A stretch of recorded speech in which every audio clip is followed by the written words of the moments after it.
இங்க முகமூடி யாரும் செல்ல வேண்டிய அவசியம் இல்லை, அனைவருக்கும் ஒரு வெளிப்படையான ஆட்சிதான் செய்வோம் என்று. அப்படி இருக்கையில் முதல்வர் அவர்களை சந்திக்க யார் முகத்தை மூடிக்கொண்டு அன்று வாகனத்தில் சென்றார்கள் என்பதை, இன்றைக்கு அவருடைய ராஜ குருவாக இருப்பவரை ரத்தன் பண்டிட் என்பவரை அரசு வேலையில் அமர்த்தியதை ஒட்டுமொத்த தமிழக மக்கள் சார்பாக வன்மையாக அதை குறிப்பிட கடமைப்பட்டிருக்கிறேன்.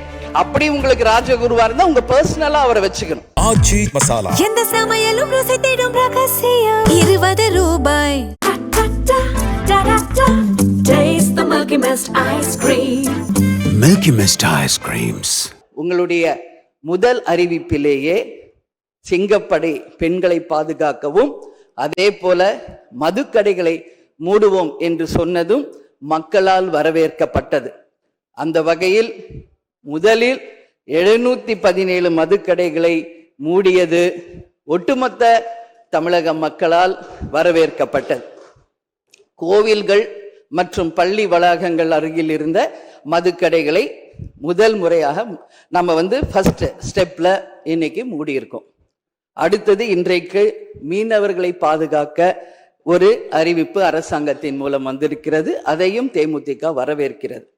இது எல்லாம் இருப்பினும் முதல்வர் அவர்களே, நீங்கள் அன்றைக்கு பதவியேற்ற அன்றைக்கு சொன்னது உங்களுடைய ஆட்சி வெளிப்படையான ஆட்சியாக இருக்கும், மக்களுக்கும் தமிழ்நாட்டுக்கும் ஒரு முன்னுதாரணமான ஆட்சியாக இருக்கும் அப்படின்னு தான் நீங்க அன்னைக்கு சொன்னீங்க. அதுபோல அரசு குடும்பத்தில் இருந்து வந்தவன் அல்ல, ஒரு எளிமையான குடும்பத்தில் இருந்து வந்தவன் தான் என்பதை முதலமைச்சராக நீங்க பதவியேற்றதை அனைவருமே வரவேற்றோம், மக்களும் வரவேற்றனர். நாம் சொல்லும் செயலும் ஒன்றாக இருக்க வேண்டும் என்பதில் யாருக்கும் மாற்று கருத்து கிடையாது. வரலாற்று சிறப்புமிக்க இந்த அவையில இன்றைக்கு பெரும்பான்மையை நிரூபிக்க வேண்டிய தருணத்தில் முதல் முறையாக மனவேதனையோடு நான் பதிய வைக்கிறேன், இங்கு குதிரை பேரம் நடந்ததாக இன்றைக்கு எதிர்கட்சிகள் அத்தனை பேருமே அதை சொல்லும் பொழுது, இதுவரை தமிழக அரசியல் வரலாற்றில் நடக்காத ஒரு விஷயம், அதுவும் இந்த வரலாற்று சிறப்பு மிக்க இந்த அவையிலே இந்த முக்கியமான நாளில அதை பற்றி பேச வேண்டிய ஒரு நிலையை ஏற்பட்டதற்காக உண்மையில் நான் மனம் வேதனை அடைகிறேன். அதே போல முதலமைச்சர் அன்னைக்கு சொன்னாரு, இங்க முகமூடி யாரும் செல்ல வேண்டிய அவசியம் இல்லை, அனைவருக்கும் ஒரு வெளிப்படையான ஆட்சிதான் செய்வோம் என்று.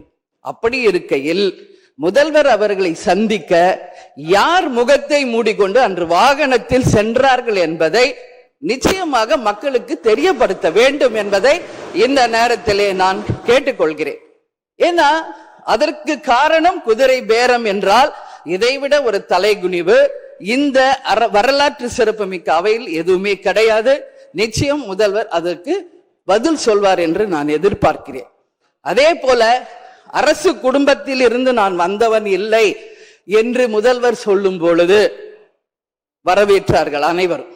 ஆனால் இன்றைக்கு அவருடைய ராஜ குருவாக இருப்பவரை மிஸ்டர் ரத்தன் பண்டிட் என்பவரை அரசியல் சிறப்பு அதிகாரியாக அரசு வேலையில் அமர்த்தியதை ஒட்டுமொத்த தமிழக மக்கள் சார்பாக வன்மையாக இந்த வரலாற்று சிறப்பு மிக்க அவையில் நான் அதை குறிப்பிட கடமைப்பட்டிருக்கிறேன். அப்படி உங்களுக்கு ராஜகுருவா இருந்தா உங்க பர்சனலா அவரை வச்சுக்கணும். பட் அவரை அரசு உயர் பதவியிலே கொண்டு இளைஞர்களை நம்பி மக்கள் வாக்களிச்சிருக்காங்க. இந்த இளைஞர்களுக்கு நீங்கள் என்ன உதாரணத்தை சொல்கிறீர்கள், என்ன வரலாற்றை நீங்கள் சொல்ல விரும்புகிறீர்கள், வருங்கால இளைஞர்களுக்கும் எதிர்காலத்திற்கும் இதன் மூலம் என்ன மெசேஜ் நீங்க சொல்றீங்க அப்படிங்கறத நிச்சயம் தெளிவுபடுத்தணும். ஏன்னா இன்னைக்கு மக்கள் ஜனநாயகத்தை நம்பி இளைஞர்கள் கையில ஆட்சியை கொடுத்திருக்கிறார்கள். அப்போ வருங்காலம் இளைஞர்களும் வருங்காலத்திற்கும் இந்த அரசு ஒரு முன் உதாரணமா இருக்க வேண்டும் என்பதுதான் என்னுடைய ஒரு கோரிக்கை என்பதை இந்த நேரத்துல நான் ஆணித்தரமாக பதிய வைக்கிறேன்.